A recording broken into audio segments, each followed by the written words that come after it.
Mums latviešiem ir sakām vārds nepateicība ir pasaules alga.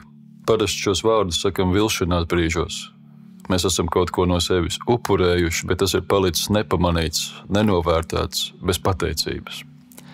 Mātes un tēvi gaida pateicību no saviem pieaugušajiem bērniem, un cik sāpīgi ir, ja viņi to nesaņem. Abi laulātie gaida, ka otrs pamanīs, novērtēs, pateiksies par pūlēm un mīlestību, un cik sarūktinājumi pilna var kļūt ģimenes dzīve, ja šo pateicību tā arī nesaņemam. Viena pateicība var mūs iepriecināt uz ilgu laiku, un viena nepateicība laupīt prieku uz tikpat ilgu laiku. Pateicība ir neatņemama labu attiecību, labas dzīves sastāvdaļa. Tāpēc svētajos rakstos par to var lasīt diezgan bieži. Viena no šādām vietām ir Lūkas evaņģēlija 17. nodaļā no 11. līdz 19. pantam. Tur lasam: Un notika ceļā uz Jeruzalemi. Jēzus gāja vidū caur Samariju un Galileju un iegriezās kādā ciemā. Te viņam pretīm nāca 10 spitālīgi vīri, tie apstājās no tālienes un paceltā balsī sauca: Jēzu, meister, apžēlojies par mums! Un viņš tos ieraudzījis, tiem sacīja: Ejiet, rādieties priesteriem! Un notika, ka tie aizejot ceļā kļuva veseli. Tad viens no tiem redzēdams, ka viņš kļuvis vesels, griezās atpakaļ un skaļā balsī Dievu slavēja, nometās uz savu vaigu pie viņa kājām un pateicās viņam. Un tas bija samarietis. Tad Jēzus griezās pie tā un sacīja: Vai visi 10 nav kļuvuši veseli? Kur tad tie 9? Vai cits neviens nav atradies, kas būtu griezies atpakaļ un Dievam godu devis kā viens šis citautietis? Un viņš tam sacīja: Celies, ej, tava ticība tev ir palīdzējusi. Nepateicība ir pasaules alga. Mēs taču gribētu tādu dzīvi, lai mums nekad šie vārdi nebūtu jāsaka. Kā ir ar Dievu? Šodienas rakstu vietā Jēzum nav vienalga, vai pateicība izskan, jeb arī izpaliek. Ko mana dzīve kopumā Dievam pauž? Ja to iztēlojamies kā gleznu, vai tā ir gaiša vai drūma? Pieredze rāda, ka to nebūtu nenosaka tas, vai dzīvojam vieglu vai smagu dzīvi, drīzāk ar vai bez pateicības. Dzīvē vienmēr ir iemesli neapmierinātībai un vienmēr ir iemesli pateicībai. Ko mana dzīve kopumā Dievam pauž?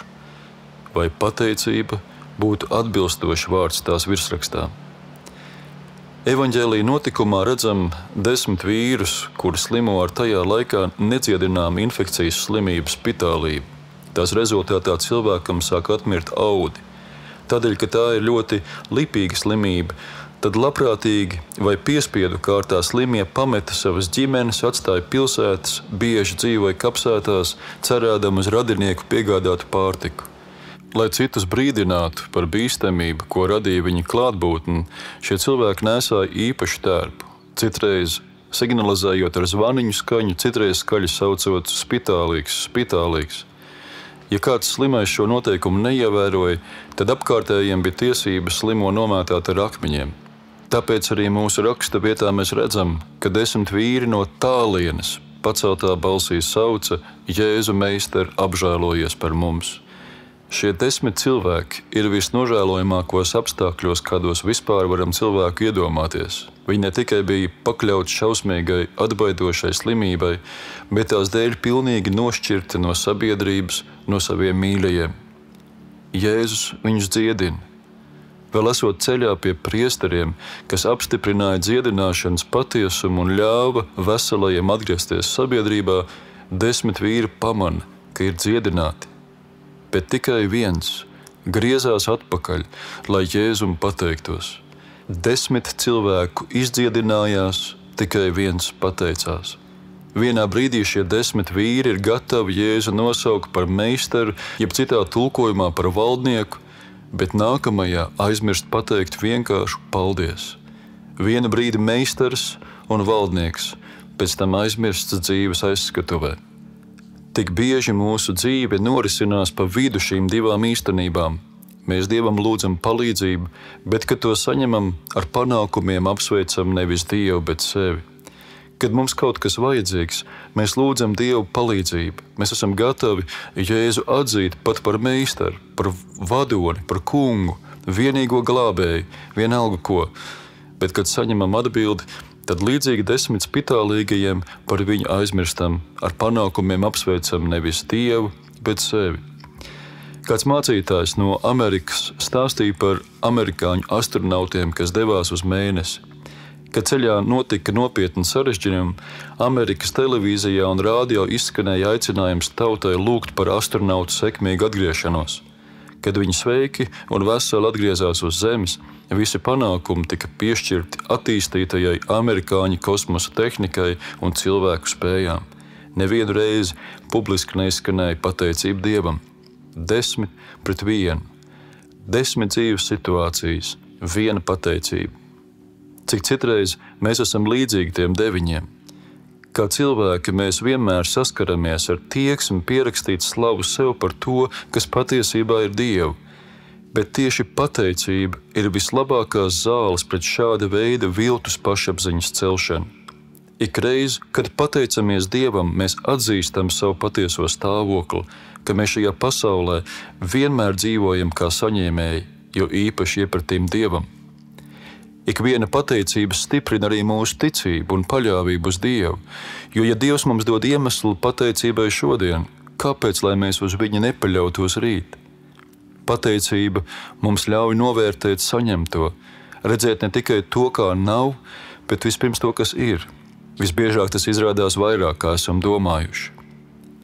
Manuprāt, mēs stāstu par 10 spitālīgajiem pārprastu, ja Jēzu tajā saskatītu kā izslāpušu pēc pateicības, sarūktinātu par to, ka viņš palicis bez atzinības. Viņa jautājumam, vai visi 10 nav kļuvuši veseli, kur tad ir tie 9, ir cits iemesls. Pirmkārt, Jēzus rāda, ka 9 nebija saņēmuši visu, ko dziedināšana varēja sniegt. Viņa miesa bija kļuvusi vesela, bet dvēsele bija palikusi slima. Dziedināšanu līdz galam piedzīvoja tikai 1 no 10.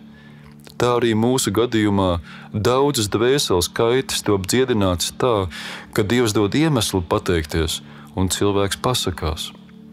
Otrkārt, pateicība ir veids, kā Dievam mūsu dzīvē tiek dots gods, dota vieta, kas viņam pienākas. Tā rāda, ka mūsu attiecības nebeidzās tikai ar lūgumu izsaukšanu zilajās debesīs, bet ka Dievs uz tām atbild. Mēs citreiz sūdzamies par to, ka nejūtam Dievu klātbūtni ikdienā. Pateicība mums ļauj Dievu savā ikdienā pamanīt labāk. Sākotnēji vieglāk ir Dievu apkrāmēt ar vajadzībām, jo tās uz mums spiež, bet pateicība jau nespiež. Taču Dievs man ir devis sastapt cilvēkus, kuru dzīvēm virsrakstā būtu vieta vārdam pateicība. Viņu gadījumā liekas tieši otrādi. Pateicība ir viņu pamatattieksme pret dzīvi. Tādu cilvēku klātbūtni iedrošina. Visticamāk, arī viņi tādi nepiedzima. Tas viņiem ir prasījis iet garu ceļu. Viņi ir kā piemērs, kas rāda, ka tā ir iespējams. Ar savu gaišumu un attieksmi pret dzīvi viņi rāda, ka tas tiešām ir iekārojams mērķis. Nesen vienu tādu cilvēku sastapu. Sirma māmuļa, kurai ir nopietni pasliktinājusies redze un dzirde, kur daudz ko nespēja un daudz vairs nevar atļauties no tā, ko kādreiz varēja. Mēs varētu teikt, viss iemesls sūdzēties. Mēs svinējām mājās dievkalpojumu, un es runāju par šo pašu raksturvietu. Kad teicu, ka tas taču liekas pašsaprotam, ka ja cilvēks saņem tādu dziedināšanu, viņš atgriežas pie Dieva, lai pateiktos. Tad viņi pie sevis teica, nē, nebūt tas nav pašsaprotam, nebūt. Uzrunas beigās gribēja viņu iedrošināt sākt dienu ar pateicību, un ja pa dienu pateicība ir pazudusi, tad vakarā pie tās atgriezties. Uz ko viņa teica, man pateicība nepazūd arī pa dienu. Un uz viņu skatoties, bija viss pamats viņai ticēt. Ir iespējams dzīvot dzīvi, kuras virsrakstā piestāv vārdi pateicība Dievam.